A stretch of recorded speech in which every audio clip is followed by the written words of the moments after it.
So here's my new Enduro green laner bike, the Suzuki DRZ 400. It's a 2001 model and I paid £1,500 for it. It's done 32,000 miles. Generally, it's in quite good condition for its age and mileage. It does seem to be quite well looked after and very original. I have done a few bits to it already, such as cleaning the engine off before taking the plug out, cleaning the plug out, soaking myself, cleaning the wiring up with these special pins to take the plastic bit off, cam cover off, top dead center to check my valve clearance. Bottom good, top not so good. New shims, assembly oil, back together again. Making this bracket, done. Chain is a bit sticky, that's loose. Doing the Loctite fix on everything internally, read up about it. That's all back together now. New casing, new starter motor, refurbing the brakes. And that was all going quite well until we got to the sprocket. When I took the cover off, the countershaft nut was loose. I didn't think too much of it, so I cracked on with the rest of the work until the point where I went to go and put it back together again. And as I fitted the new sprocket and done the nut up, the thread on the end of the countershaft then broke off. Now, I bought this sort of half from a garage. They were selling it on behalf of a customer. Given that I had only rid it to the shop 2 miles there and back, I did get in contact with them to see if they could help me out. We're yet to hear back how that is going. So in the meanwhile, rather than strip the engine apart to fix that issue, which would be the fix for that, I have threaded the inside of the countershaft shaft. Broken. I started off making the broken bit as flat as possible, just taking off a little bit with a grinder, spinning it round, put it on there pretty flat, 0.1 of a mil, maybe 0.2. Locked the spline up before drilling it with a very expensive and hard drill bit, then tapping a thread in there. Was hard, but got it done. Made this washer up for it. Boom.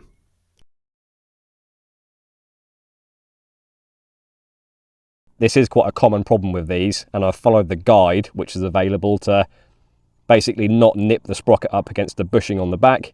You do it so the sprocket is kind of loose and got some play in it. So maybe not ideal, but we'll see how that goes. Anyway, got that done, fitted the new sprocket, fitted the new chain, and we've got a new rear sprocket on the back too. I wasn't sure whether to get something newer, but more money, or go for something a little bit older, a little bit cheaper, but probably needed a bit of work. I would have liked to have found the middle ground, really, but that's quite hard to do.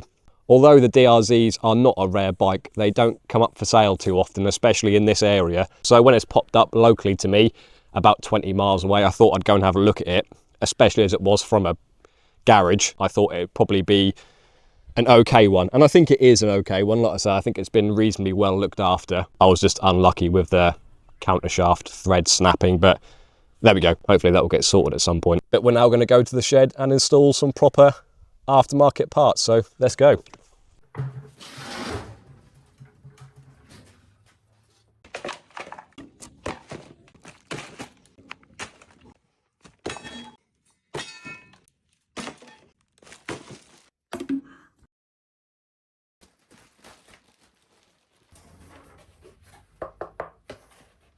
So just fitting the belly pan here, just test fitting, fits good. Because I've got to fit that hose on first, though, I took it off and started stripping the bike.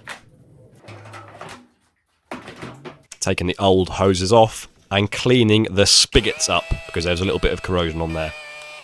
That's my temperature sender thing, and it's going to go in there. But I've got to cut the hoses first. Easy job, fitted. These side cases can go back on, the protectors, and the bottom tray can go back on now as well, just checking that they fit together, and they do. There's the other side. Had to modify that to put them little brackets in left and right, but I just cut a slit in them. That was easy enough.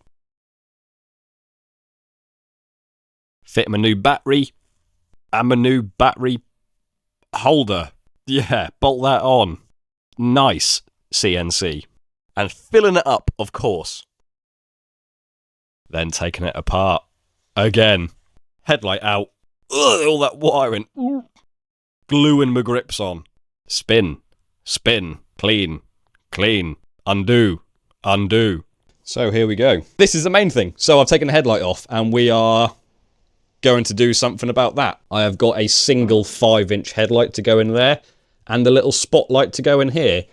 This bit, we will wait and see what this looks like. This is all 3D printed. It's taken me a few tries to get right. It fits onto the original brackets and is clamped up here as well onto the handlebars. And this, you'll notice. I'm now going to strip the bike down.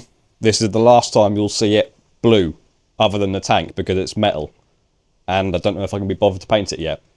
So, I've got new plastics and new graphics, but I'm going to do a grand reveal of them rather than one by one. So here we go. This will be the last time you see it in blue. I might just wait till I've got the bike done before I do the after. So before, whoa, sneak peek at the colours. Wow, woo.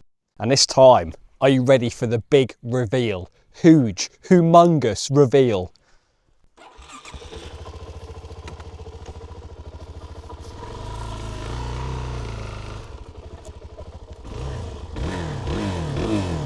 Look at this, baby. What do you think? Because I think it looks fantastic.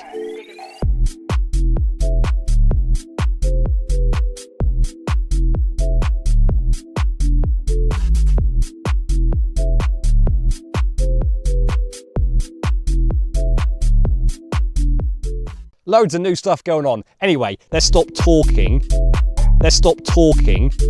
Let's stop talking about it and let me show you about it instead. Right, first and foremost, Dakar headlight assembly along with mini dash setup, phone holder, charger, heated grips. Bloody hell, look at all of that.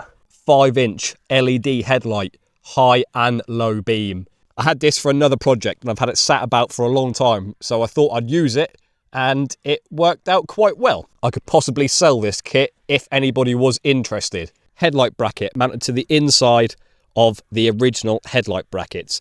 The tower is then mounted to the outside on there. Again, separate brackets. Little 3-inch yellow spotlight here. In fairness to it, it actually does work quite well. I might do a separate video or short just explaining a bit more about the tower setup. This is the prototype really, or one of the prototypes. So this isn't going to be the finished product. I probably will either sell this as a kit or maybe sell the files so you can print your own if you are into that type of thing, because the weight of it, the strength of it, the design of it, given that you haven't got to mount it to anything onto the frame, etc.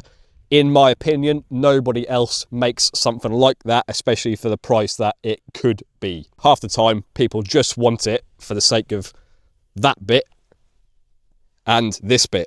Lighting, for example, if that wasn't your main purpose to have super bright lights, you could run this setup with the factory headlight unit in there.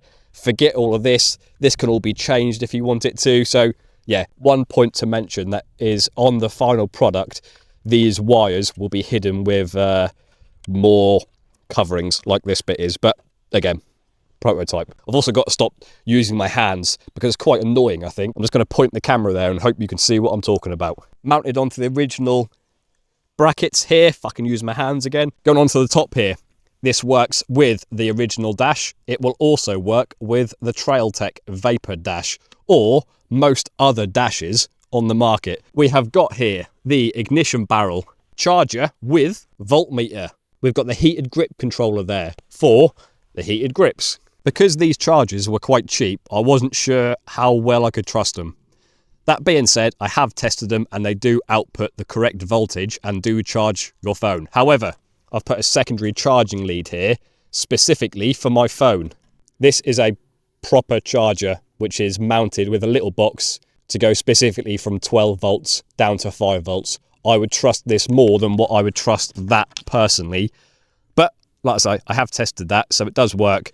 And I like the fact that it tells you your voltage there as well. At the top, we've got a quad lock mount. Again, I'll show you this in a bit more detail. The top of the tower has got a splined circle that fits into the bottom of the quad lock mount there. If you've got quad lock stuff, you'll probably know what I'm talking about a bit better. So I can't really show you the quad lock mounting system as such in terms of that's where my phone's going to go because I'm using the phone to record the video. But this is pretend Pretend you're a phone screen. This is what I would see. Wow, see, that's perfect. Imagine that. That's going to be great for when I've got my live map or routes on my phone. I can keep it charged up with this cable. Quick release onto there. It's got the vibration dampener, so it's not going to ruin my camera. Great, because I designed this myself. If you need different mounts, different holes, if you don't want that on there or that on there or that on there, we can change it. So that's the front headlight and mini tower assembly. Little pull thing here. The handguards here are not brand new.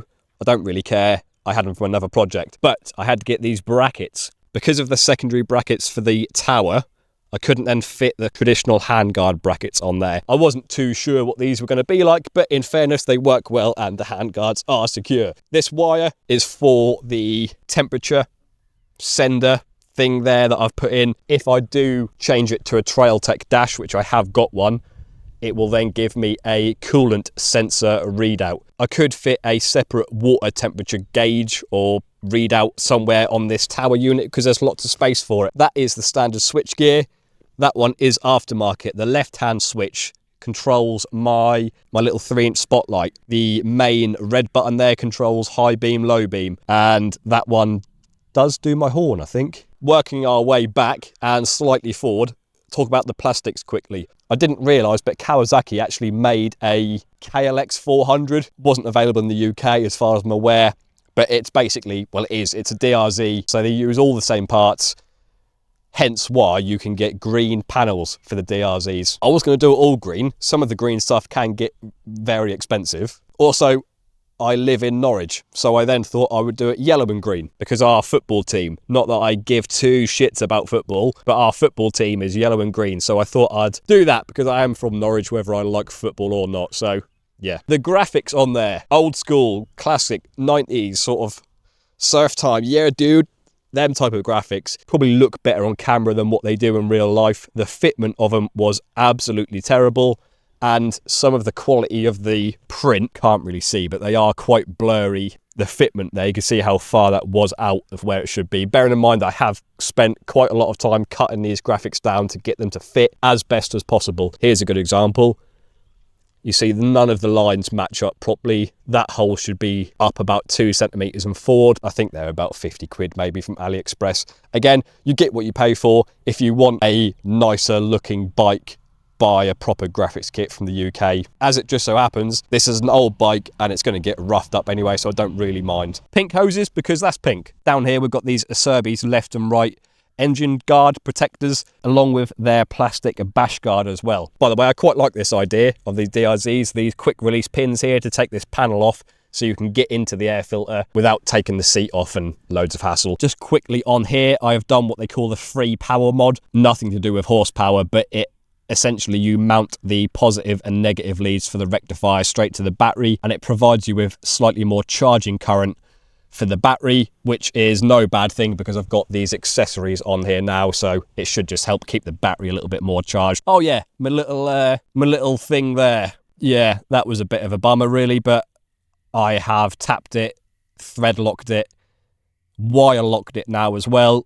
I think it should be fine. If and when the engine needs stripping or something replacing internally, then I'll worry about doing that shaft. I've removed this bottom solenoid valve on the bottom of the carburetor there, and also the EGR port valve tube thing, that, yeah, all that crap. They're all common mods on like the DRZ forum or the Facebook DRZ group, which you should do. If you do your research, they're the things to do basically. So I done them. I would have liked to change the seat cover to match these graphics and plastics a little bit better. However, I haven't got around to it yet, and I wasn't too sure what colour and style I wanted.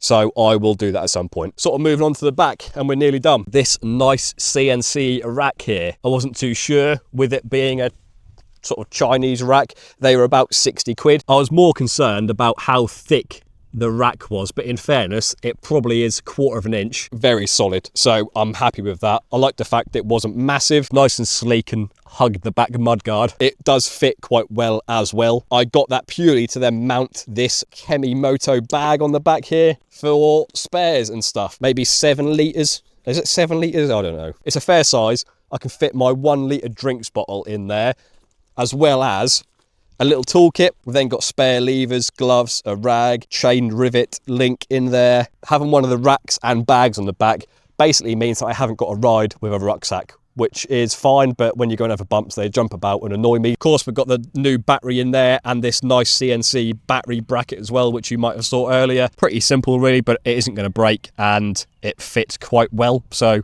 I'm happy with that. The last thing on the list is this number plate. The old one snapped when I hit it against another bike, so this new one.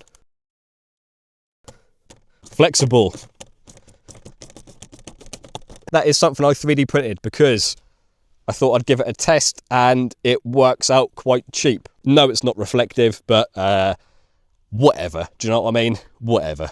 The DRZ is finally done and I can now go for a ride on it. There's probably a few more bits which I haven't mentioned because they're small and or boring. My plan this year was to do a bit more green laning and this is the bike for the job. I'm not sure how much money I spent overall on the bike and the accessories for it. Maybe I'll work that out and put a price here.